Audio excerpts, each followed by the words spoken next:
G'day guys, and welcome back to SimWorld episode 26. In today's episode, we've got a lot of updates. We've got a lot of updates to talk about. We've got the Spectrum element. I do have V3 sitting right over there. I'm going to talk about that. Unfortunately, I can't show it off. There's a reason for that I'll get into. I'm also going to be talking about the Nova. So I have contacted the Nova guys. I'll get into it later, but they're going to send me a production unit. So I will be having videos on that, but we're going to talk about the updates to Nova as well. We're going to talk about ProT. ProT has been consistently pushing out updates, and it's amazing to see. This latest one gives us a wedge matrix. So I might even show that off. I might even do like a little wedge matrix just to show that off. And then as always, we're just going to do Q&As. So if anyone has any questions, definitely just shoot them at me and I'll try and answer them when I can. Looks like we got people coming in. Gerard is in. Good to see you, mate. We'll let a few people get in before we start. But yeah, this episode is all about the updates. Lots and lots of updates.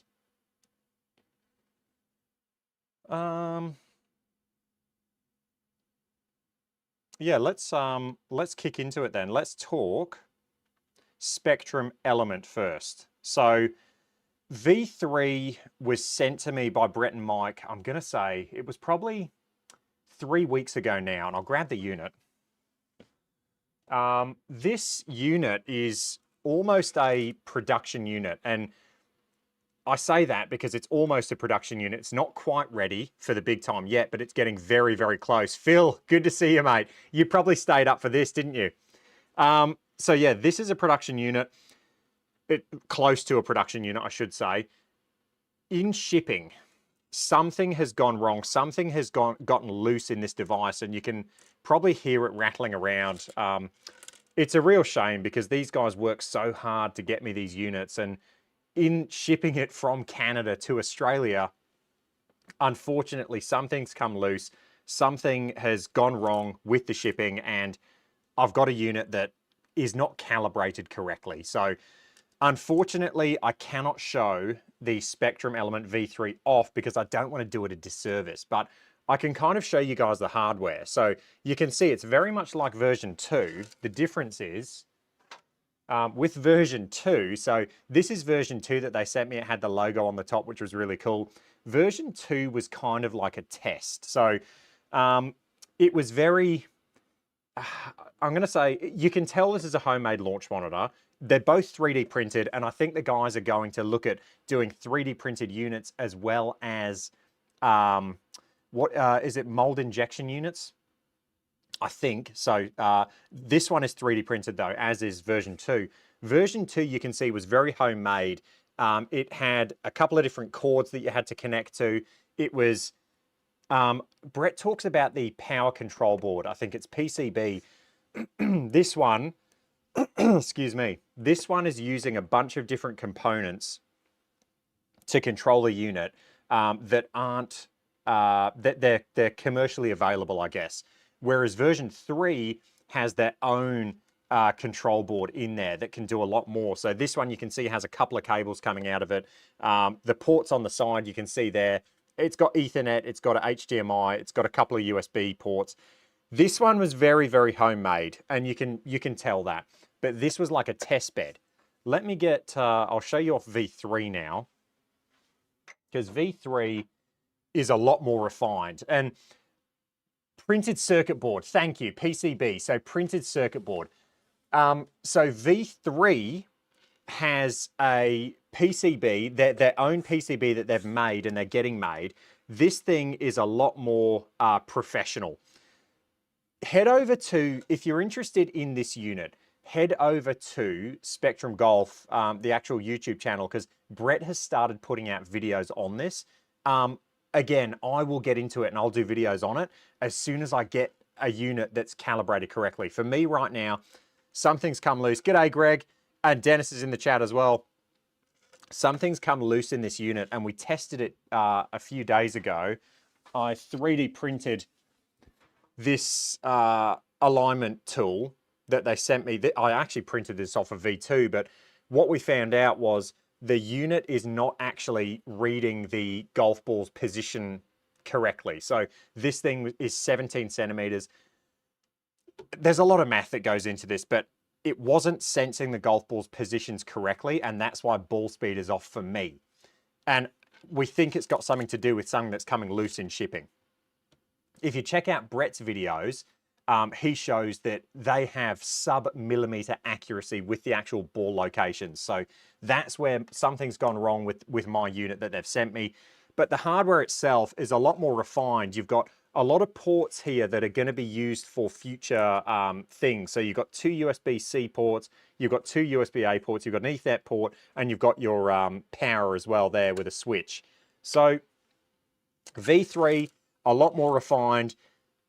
I know the guys are working hard. Brett has already started working on building me another unit that he can send to me. I will show it off as soon as I can. But not only the hardware, has gotten more refined, the software has gotten a lot more refined as well. And Brett walks through it in his video. So definitely check out the videos that Brett's been putting out on his YouTube channel about the Element and about the software experience, because these guys are serious. The software that you get is fantastic. It just, and the hitting area, what I should say, the hitting area for this unit, if you don't want club data, is bigger than the GolfJoy Spiker 3, which the GolfJoy Spiker 3 is bigger than the GC3. So the hitting area for this unit without club data is huge. When you do have club data, it shrinks it down, but it's still bigger than like the square. It's about the size of the iMini's hitting area. And you get club data. So you're getting club path, you're getting the actual impact location only horizontally. You're getting, what else? Club speed as well. And you're getting angle of attack. And those metrics so far in my testing have been seriously accurate. So that's exciting. They've cracked club data, which is huge. For a unit that's homemade, I mean, yeah, Brett's a smart dude.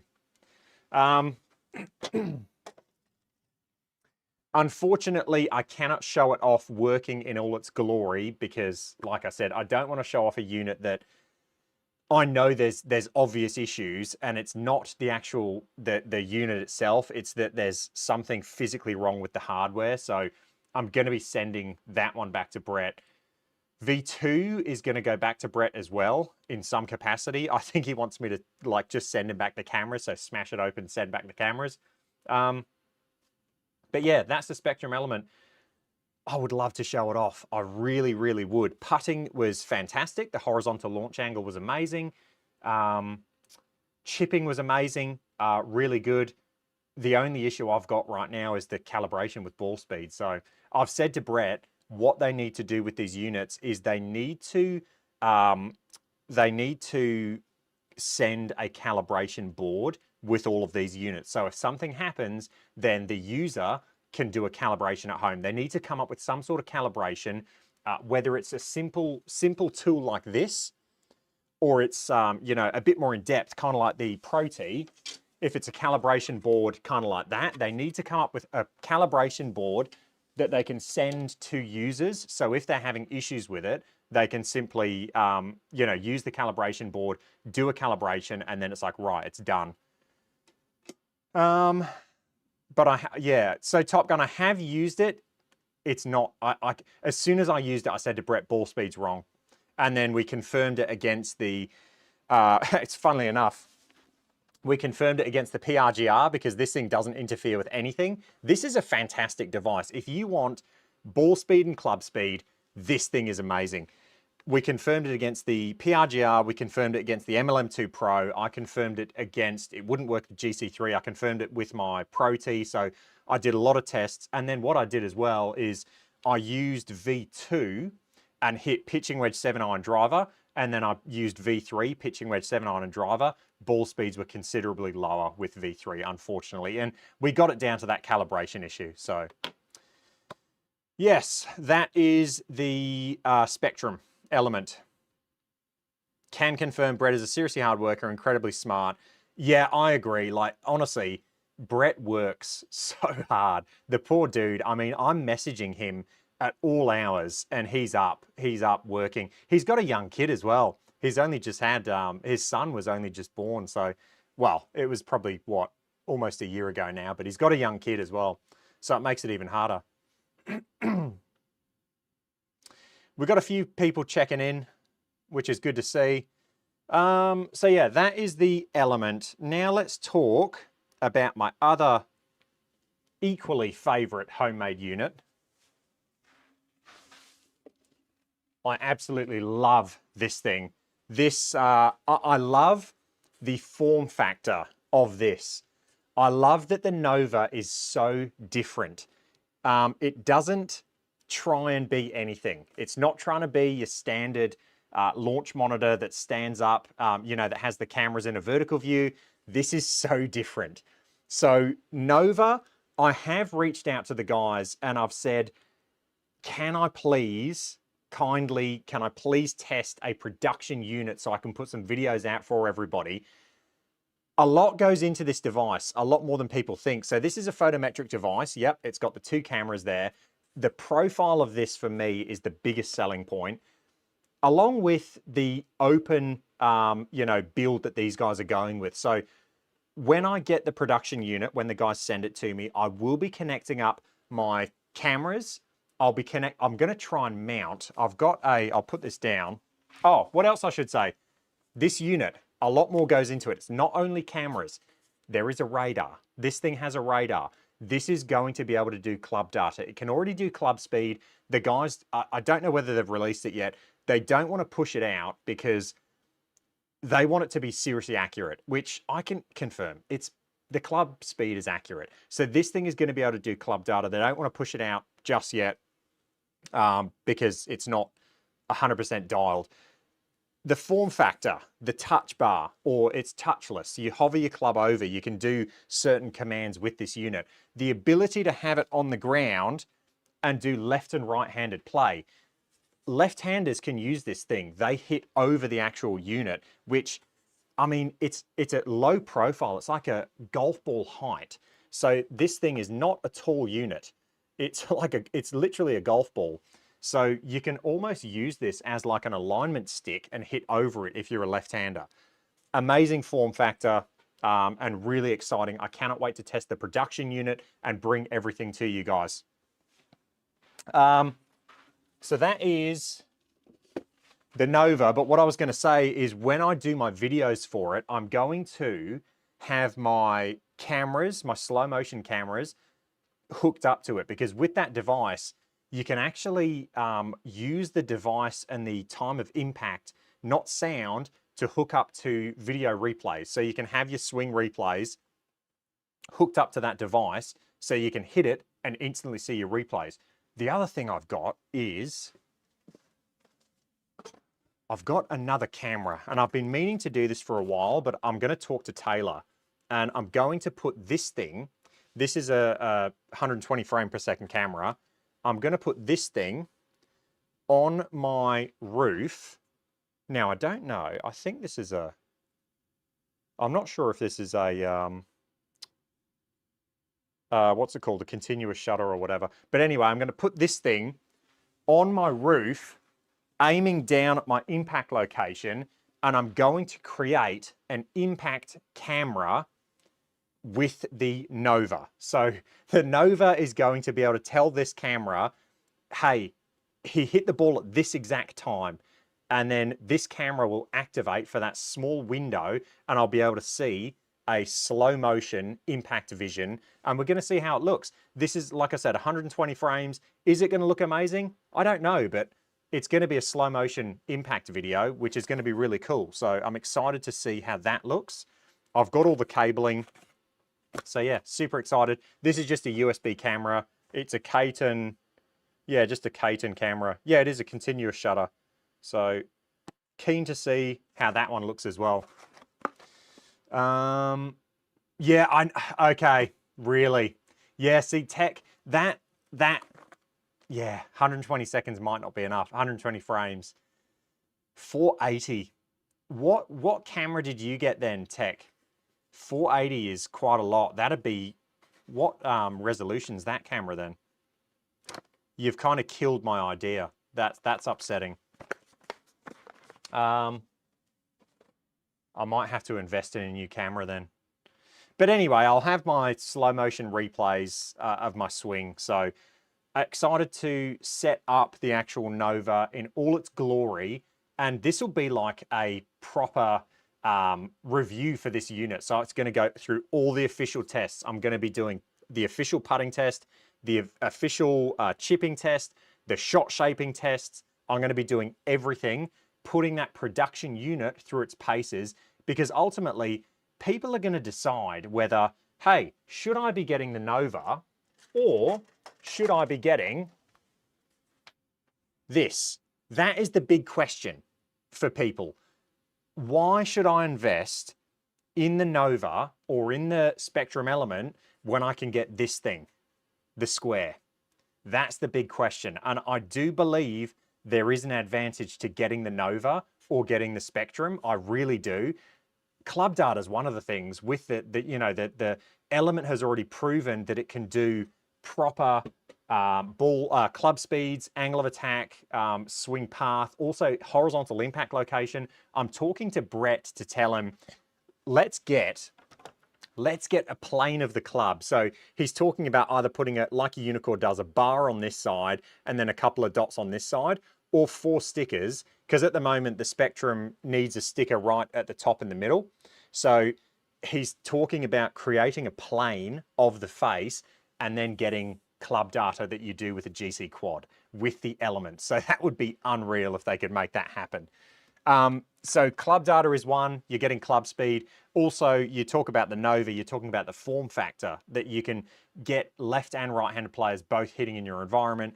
The Nova is going to do club speed as well and other club data. There's a lot of advantages to getting a unit that's built by the community for the community, because they're going to be a lot more proactive in bringing things that the community want. So the Nova guys, for example, they are bringing their open interface where you can hook up cameras, you can hook up, a lot of other peripheral devices to that thing, and that will speak to those peripheral devices, where when you're using a Square, you're not going to have the ability to hook up swing cameras to this thing. You're going to have to kind of jerry rig it using like the audio of the impact to then trigger your cameras. So you can do it, it's a little bit different, and it's not as integrated as using something like a Nova or the Element, because Brett has built that unit with ports specifically for, in the future, having things where you can hook it up.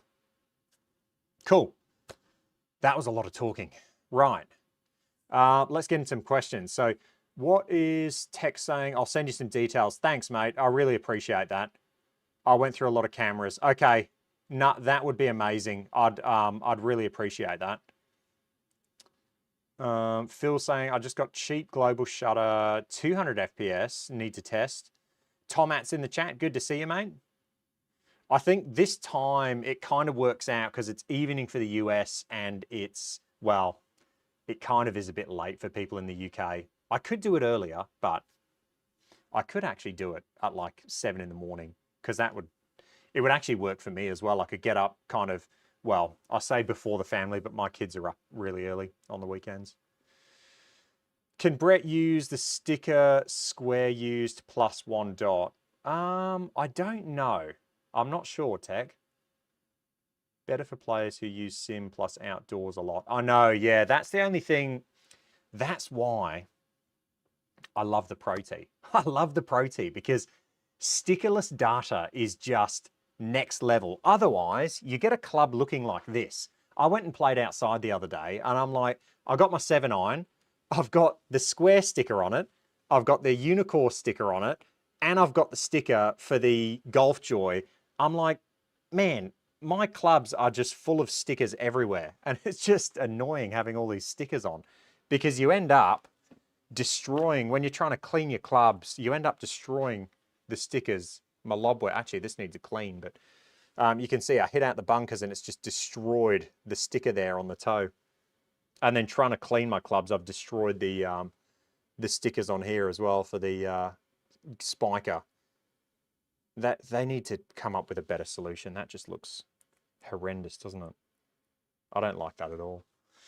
The good thing about having them here though, on the toe, is that you can leave them on there when you play outside because it's not on the face of the club. So if you played with this iMini sticker on your club in a tournament, you could get DQ'd because if you, I think it's ridiculous, but if you hit that sticker, it's going to change the spin on the golf ball essentially. So you're changing the dynamics on the golf ball. So that's illegal to have something on your face like that. With these stickers being on the toe, mind you, you do have this black hanging over, but with them being on the toe, it's not on the face of the club. So legally, I think you're allowed to play with them on there.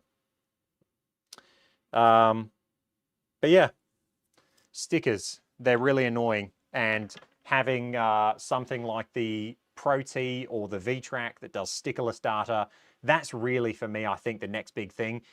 I'm going to say the next big thing for side-mounted launch monitors, like the, GC Quad and things like that, I think stickerless data for those launch monitors is probably going to be the next thing that they try and crack. Have a look at these. I made these little Joe Lagowski golf stickers for my wedges. How good's that? They survived really well. I love that. Got the same ones on my putter as well. I put them on both sides so I wouldn't change the weight. OCD. So yeah, that's a look at the Nova. That's a look at the Spectrum Element. That's kind of the update. Kinevia, yeah, that is the software that I was talking about. I've done a video on it showing that you can hook up cameras to that and you can get it working, but you need like a mic because you need to know when the golf ball was hit, and they use that audio peak to then trigger the cameras for their pre-recording. Greg's calling me a nerd. Yeah, I know. When I put one of them on, Greg, I went, nah, those like less than 1 gram stickers, I'm going to need to put on both sides of the putter just because I don't want to change the balance.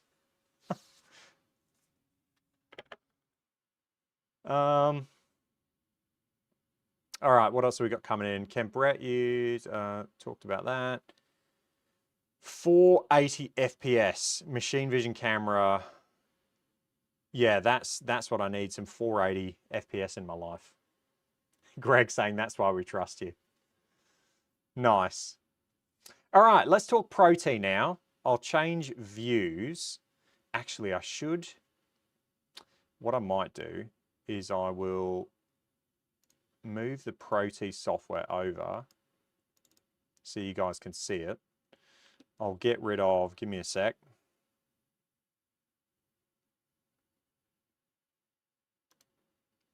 I'll get rid of that, swing vision and that.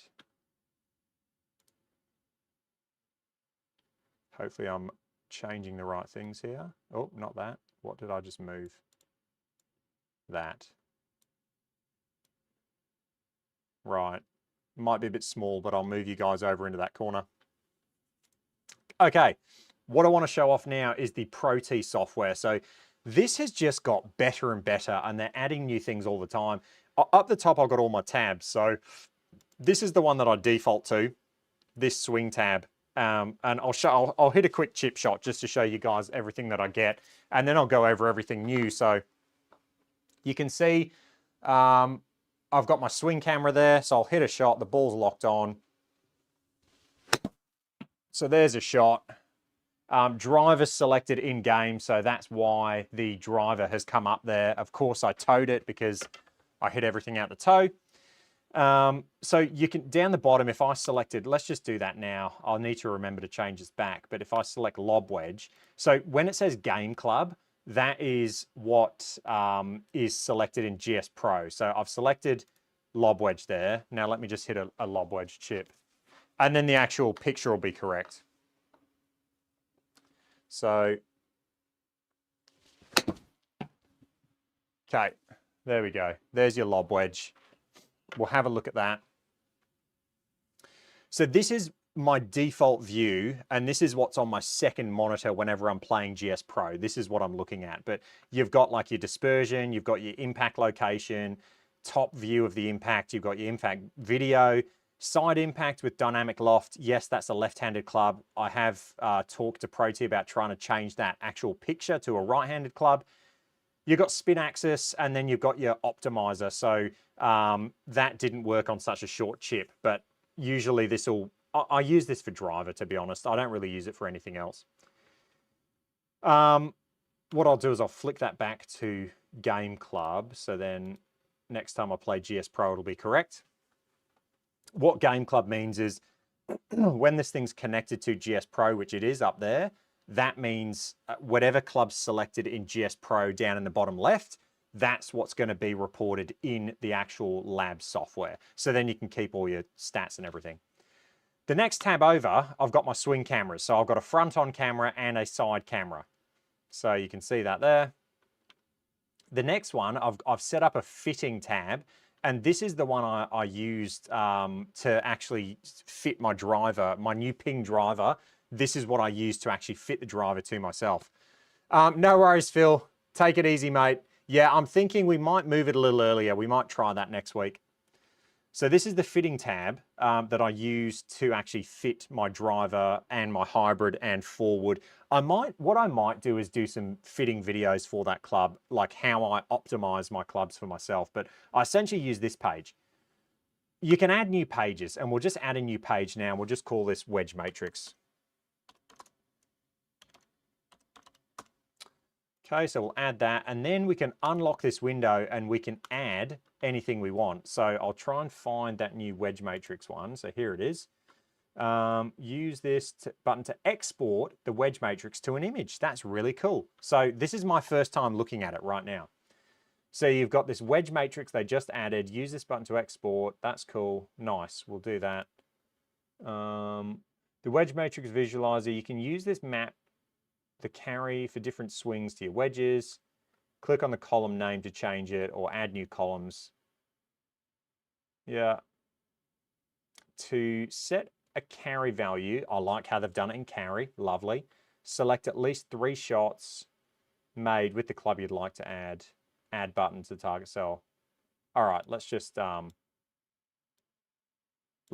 it. And that exports it. Cool. All right, how do I get rid of that? There we go. Nice. So you can drag and drop this wherever you want. We'll make it nice and big so you guys can see. So for this, we can just go, right, lob wedge. Can I change the names of these? I can. How good's that? So I can go, for me, I'll do a full swing. I'll do I call it 3/4 swing.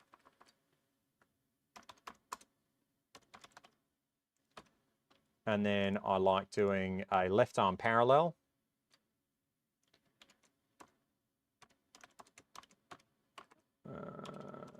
Left arm parallel. That's really cool. I actually do, I'll change that because I actually do a 3/4 plus swing and then a 3/4 swing. And the difference between my 3/4 plus and my 3/4 normal 3/4 is my stance width. That dictates how hard I actually swing at the shot. And we'll add a left arm parallel. And then you've got all your clubs there. So this is really cool. Can you add more clubs? It's only pitching wedge. See, what I do with my wedge matrix is in my golf bag.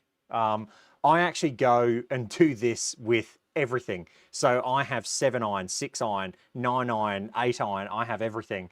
Just so that I know if I hit it in the trees, I want to hit like a 3/4 shot with my 7-iron. How far is it going to go to like chip it to the green? So we can go lob wedge, left arm parallel. Let's do that then. Can we select it? 69. Oh, so you hit the shot and then you add it.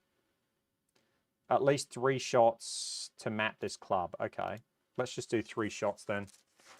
First time doing this, so bear with me.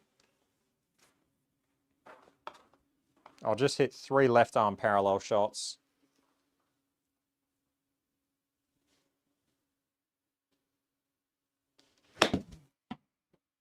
So that was good.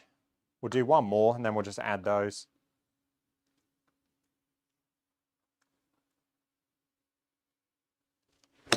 That was a bit long, but we'll go those 3 shots now. Add, apply. There you go. And that is 67 is my carry distance. How good's that? That's really cool. This is something I will be using and I'll be doing. But I mean, it's nailed my carry distance for that 3/4 lob wedge swing. So yeah, we have a wedge matrix now, which is really cool. So to do that, you just add, and then you can select which ones you want. With lob wedge, I've only got 3, as you can see, in there. So like if I just wanted to select a couple, I think I could just select them. So that's really cool. Range, you've got your range there. That's fantastic. I love that. Wedge matrix. And then you can export it as well. I like having this option. It's just nice. You can, of course, with the software, draw on anything as well on the screen. Okay, that is the look at the ProT update.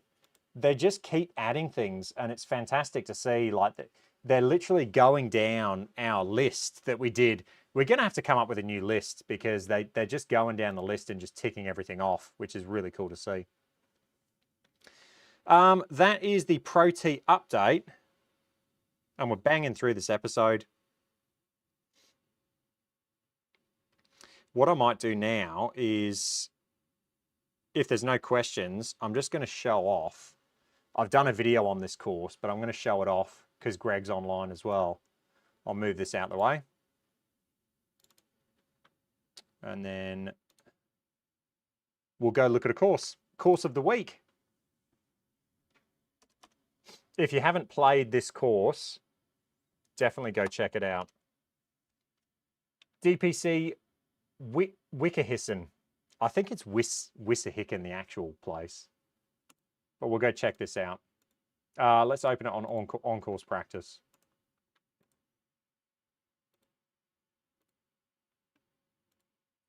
DPC Wickerhissen.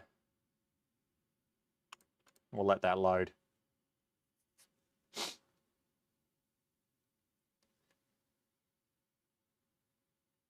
If you haven't seen the video that I put out on this course, definitely go check it out. I go play 18 holes. Play that long par 5 again. I haven't even hit a golf shot today. I've hit a few wedges. Black Desert. Yeah, I'm keen. That'll be exciting. Keen to play Black Desert. I will be doing a video, spoiler alert. I'm doing another top 10 courses on GS Pro video.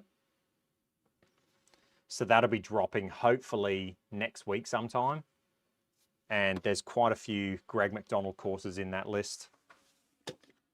People are going to think I'm biased and I only show Greg McDonald and Judd Run Pudrin's courses. But yeah, let's check this out. DPC Wickerhissen. I will actually, it hasn't been released yet. So I've got to be careful what I show off actually. I don't know if Chris wants me to show off the Ryder Cup course. That might be, because it is in beta. He sent it to me. I've played the front 9 so far. The Ryder Cup's going to be off the chain. There's a few holes on that course that are ridiculously long. There's also a few holes that you can cut corners and you can hit like, yeah, you can take a lot of the corner off, but you've got to be accurate. You've got to be accurate. Right. Let's check this out.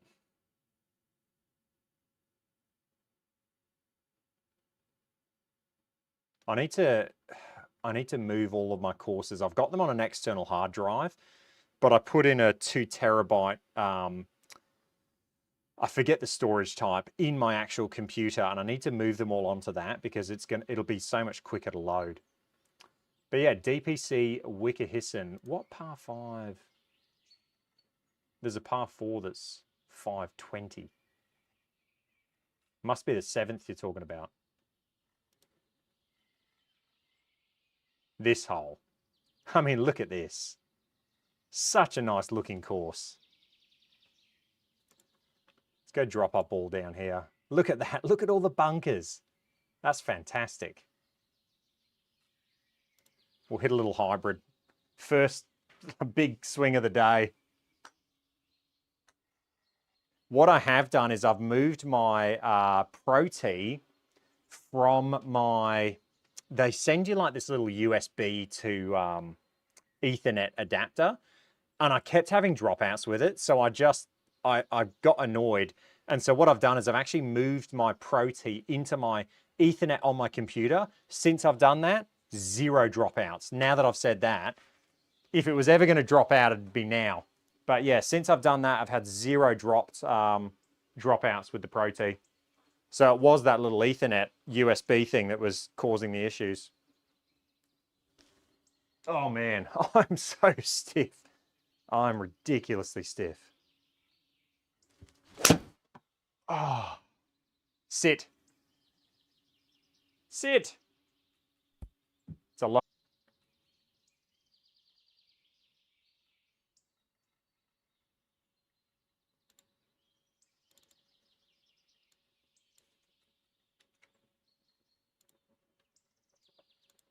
Possibly had a little drop out there.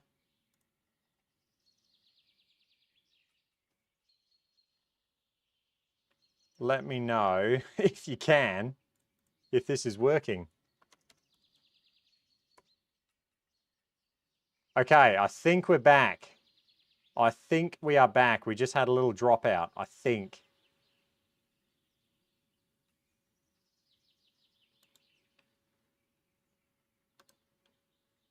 Let me know if you're getting this. If you can.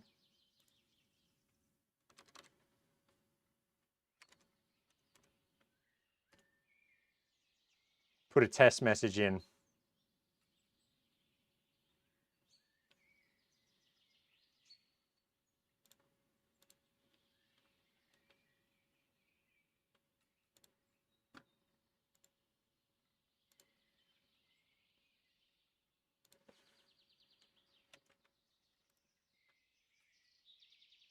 Okay, I think we might be back.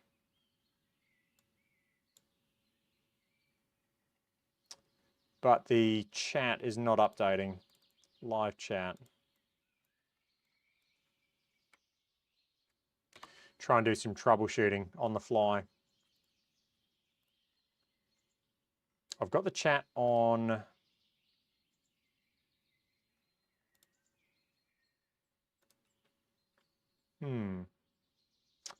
Why is this not working?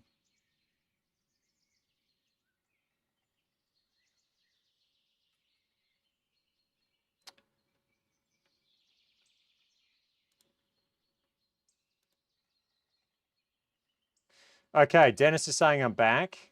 Tomat's saying I'm back. But those messages aren't coming through for me on the page, which is funny, on my actual YouTube page, which is weird. Let me see if I can just bear with me.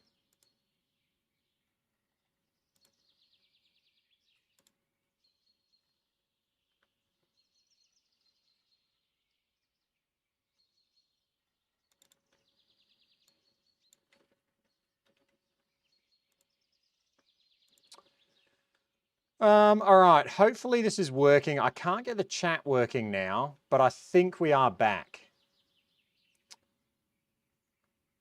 Jonathan's saying, all right, I'll have this chat up here and see if that works. Right, let me hit a putt. I've been dabbling with the arm lock again. I might go back to it. We've got 18 feet.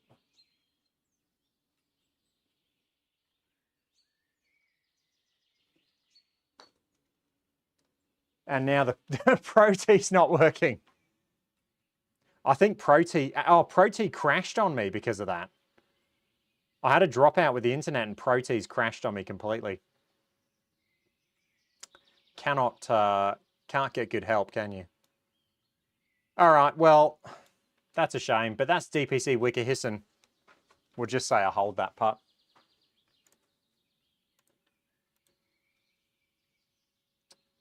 Top Gun saying dump the arm lock.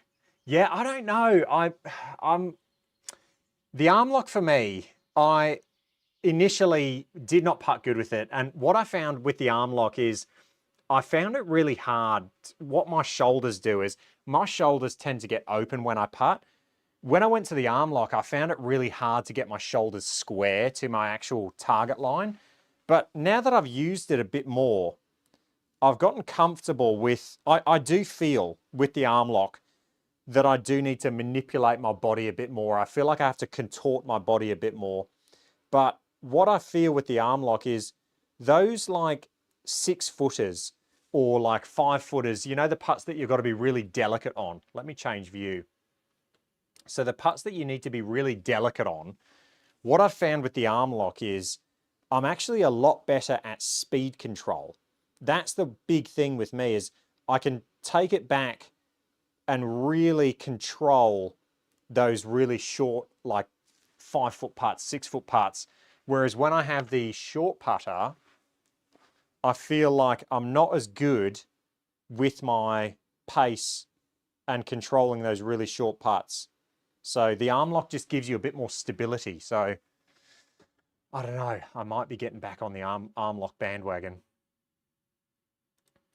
I'm so annoyed this chat's not working, but it is what it is.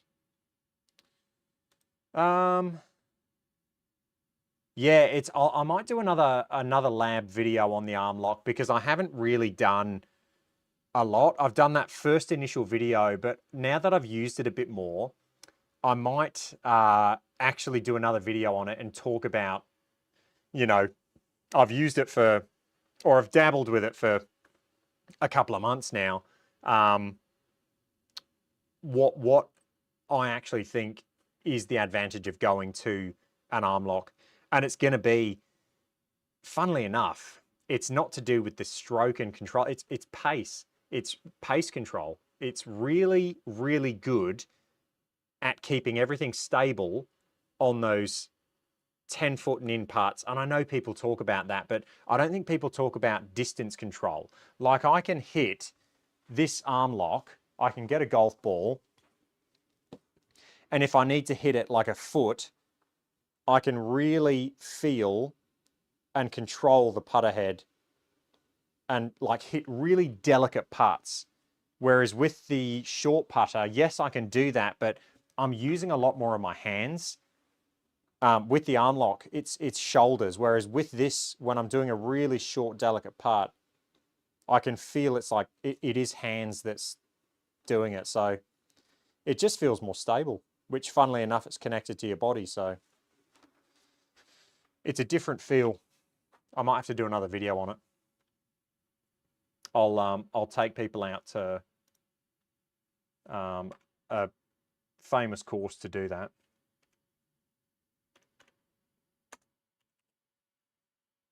Oh, I'm not going to show it off. I'll get in trouble. And go back. But yeah, I guess that's going to be it for today's episode. If anyone has any questions, let me know. We had that dropout, which was really annoying. The chat's not working for some reason, but it is what it is. Exciting news, Black Desert is available next week. Let me just quickly, this is, I mean, there's not many people watching this, so I'll quickly show off this this course. I'm sure Chris won't mind. Chris won't mind. This is a beta, so just be aware that this is a beta. Where is it? Oh, yes. Here we go. This is a real inside look. Let's open it through, did I do it through on-course practice? Black Rider Golf Course. Yes. Little sneak peek, because this isn't available yet. Little sneak peek. Chris, if you're watching this, I'm sorry. Don't get mad. Christie as well has contributed to this. I don't think I've seen Christie's name. Mevo Gen 2, I will hopefully be getting my hands on that very soon. Exciting. Thank you for bringing that up, Adam. Backyard setup, I'm thinking just a net and a high-end mat. How big of a deal is it not to have a projector? Honestly, Adam, what you'll find is if you don't have a projector, what you get really good at doing, let me just talk about this real quick before I show off this. If you don't have a projector, what you get really good at doing is visualizing the shot that you're trying to hit. So it can actually help you with your outdoor golf by not having a projector, because you look at your screen on the ground or wherever it is and you go, okay, I've got a 60-yard shot, say for instance, and then you've got to really visualize that 60-yard shot, and you're just visualizing hitting a 60-yard shot, and then you do it. Try not to become too fixated on looking up to your screen quickly. Just focus on the feel. And what you'll find is by not having a projector, you will become very good at visualizing the shot you're trying to hit and then executing it. When you get on course, that's really going to help you, because you're not going to be focused so much on the outcome. You're going to be focused on the process, which is really cool. So by not having a projector, it's not the end of the world. It can almost, in sometimes, you can use it to your advantage. Josh, you are right. Let me show this. Let me show this off. Check that out. I mean, how good is it? I want to hit a shot, but the ProT software crashed on me, so I can't even hit a shot. Yeah, how good does that look? How good does that look? I could quickly set up the, I'll do this. I'll quickly set up the Golf Joy. Because with the ProT, as soon as I try and open the software again, it's going to automatically open GS Pro again. So I'm going to have 2 instances of GS Pro open. But I can get the Golf Joy set up. Actually, that means I'm going to need to... Oh, no, I can unplug the ProT. Let's do that real quick. I just want to show off a hole.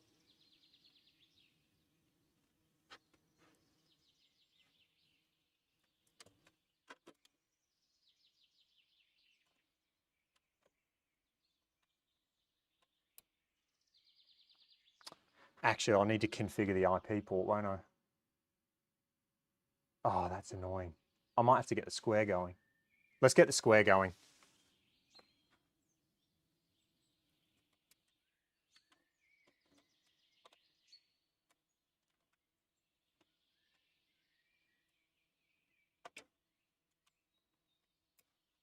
That's the annoying thing with having these units that need the IP port. I've only got one IP port with my PC, so it's really annoying. You've got to share the IP port. That's why Bluetooth is such a good, easy option. Right. Bluetooth has its limitations though as well, doesn't it? Let's get the square going. Which is the square? GS Pro adapter, this one.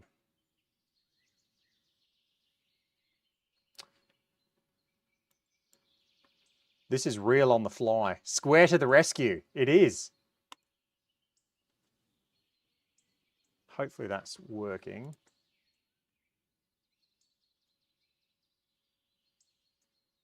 I'm not going to align it or anything.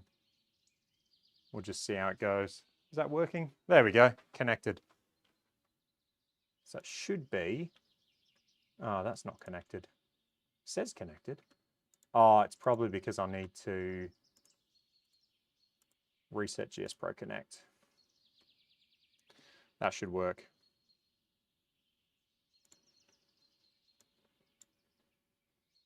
But anyway, this is the Black Rider course that I wanted to show off.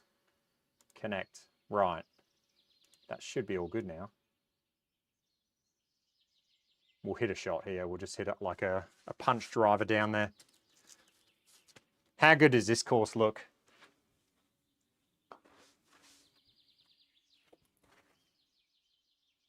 Is this... I don't know where the hitting area is now because I just threw it down. Is that even going to connect? I think I have connection issues now with the square because it's got a solid blue light. It's not liking it now. It just doesn't want me to play this course. Chris is putting his mojo on it. It just doesn't want me to play this course. It says it's all connected. Hey, CJ. Mevo Plus or Square launch monitor for a garage setup. I will do a flyover. That's a good idea. Let's do a flyover. So I'll talk about the Mevo Plus versus the Square for a garage setup. It all depends, CJ, what you want to actually do with your device. So if you want to play simulator golf and actually do chipping and putting and actually enjoy the experience, then go with the Square. It's the new budget king, I guess. If you want to take your unit outside and play outside and use it on the driving range, say 70% of the time, 80% of the time, and then bring it indoors and just do some indoor golf, then the Mevo Plus is a good option. If you're getting it for indoor golf for like 99, 100% of the time, then don't get the Mevo Plus, because radar-based units, there's always going to be the chance, even with photometric, there's a chance they will have interference issues, but with a radar device, they are very susceptible to interference. I personally, if I was getting a device to play simulator golf, I would not get a radar-based unit, not the new Mevo. And look, I'm going to test the new Mevo. I'll give it, I'm not going to try and be biased in any way. I'm just going to use it.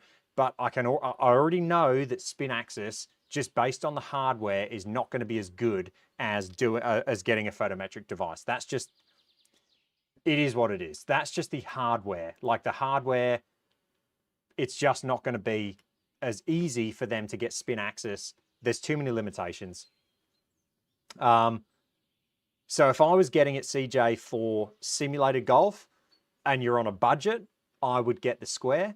If you're not on a budget, I'd be looking at other devices, say the Nova, for instance. Hopefully I'll be able to show that off in all its glory. The Nova would be a good option as the next one up. Get the iMini Lite, get the GolfJoy Spiker 3, get a photometric device if you can. If you're on a budget, the Square is going to be a really good place to start. But it's kind of like, the Square is kind of like the Garmin R10 back in the day. It's the gateway drug. It's the device that's going to get you into it. And then once you're hooked, once you're into it, you're going to upgrade. You will upgrade in the future. Because there are limitations with Square. It's a $1,000 device. There's going to be limitations. There's going to be issues. Like even now, for instance, oh no, it's got the light. So now it's all of a sudden decided it wants to look for a ball, but I just don't know where the hitting zone is. Oh, there we go. I need to move the hitting zone. So it just needed to sort its life out. Okay, that's in the hitting zone. We can play a hole. Let's go. So yeah, if you're looking, okay, 100% indoor with GS Pro, yeah, I'd be going, Square is the gateway drug. It's the one that's going to get you into it. All right, let's do a quick drive. Let's play this par 5 then. Actually, the next hole, I think, is one that you can really, even this one, 522, these guys are going to be easily hitting this in two. There's a short par 4. I say short, I think it's this hole. Yeah, this hole, I smashed a drive over this corner the other day and it rolled all the way down this hill. I'm not warmed up, so I doubt we're going to get it over the hill, but we'll give it a hit.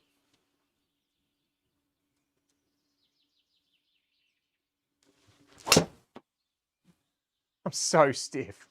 Yeah, so that hill there the other day, I drove all the way down, which was fantastic. This is still in beta, so if you see any issues, yeah, cut it some slack. It is in beta. 155 in the rough. What do we want to hit? 150. Let's hit like a punch 8. But yeah, I mean, this is the Square, and every time I use it, I just go, it's a pretty solid device.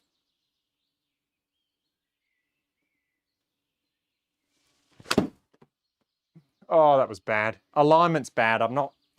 See, I didn't do the alignment, so Everything coming out dead right. We'll hit a chip shot. Me.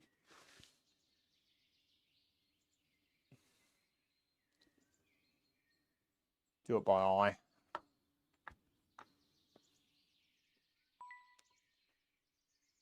Little flop shot. Might have had a go.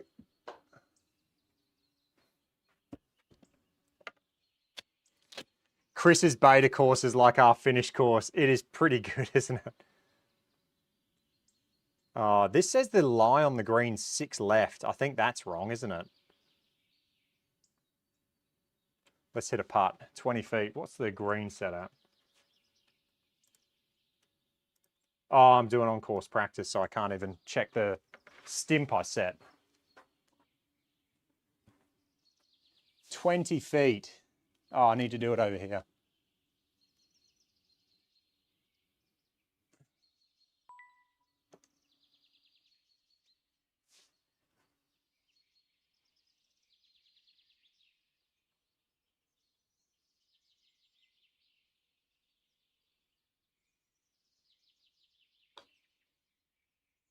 Oh, I've nailed it. I must have had stimp 13. I thought it was going to be stimp 11.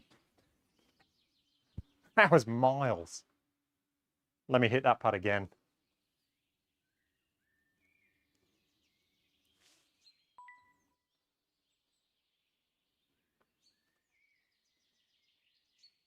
$20 feet.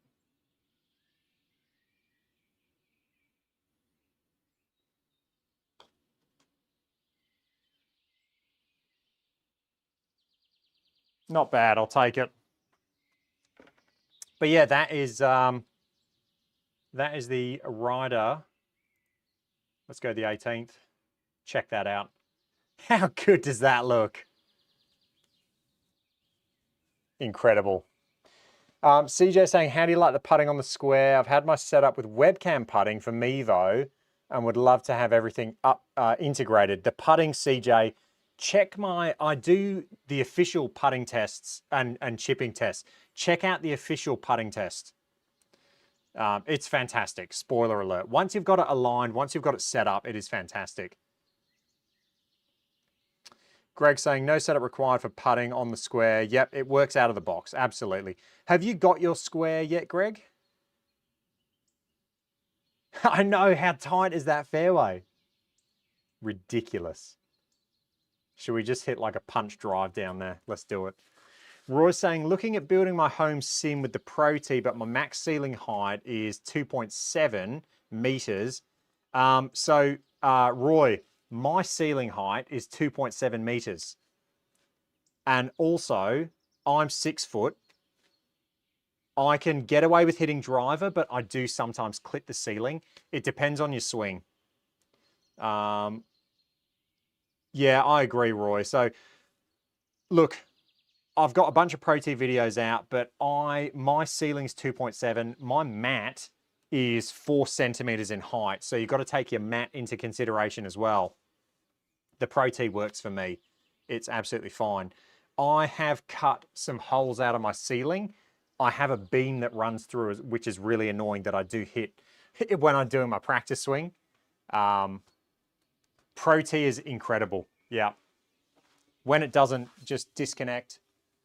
I mean, well, look, it doesn't disconnect, but it crashes when it doesn't have internet, apparently. All right, let's hit a punch shot. Man, this looks good. This looks special, doesn't it? Let's just do a little punch.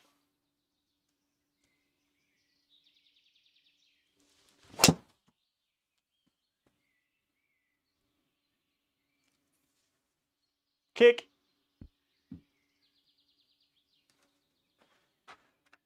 So if I'm hitting a little punch and having 137 in, these guys are going to have no problem.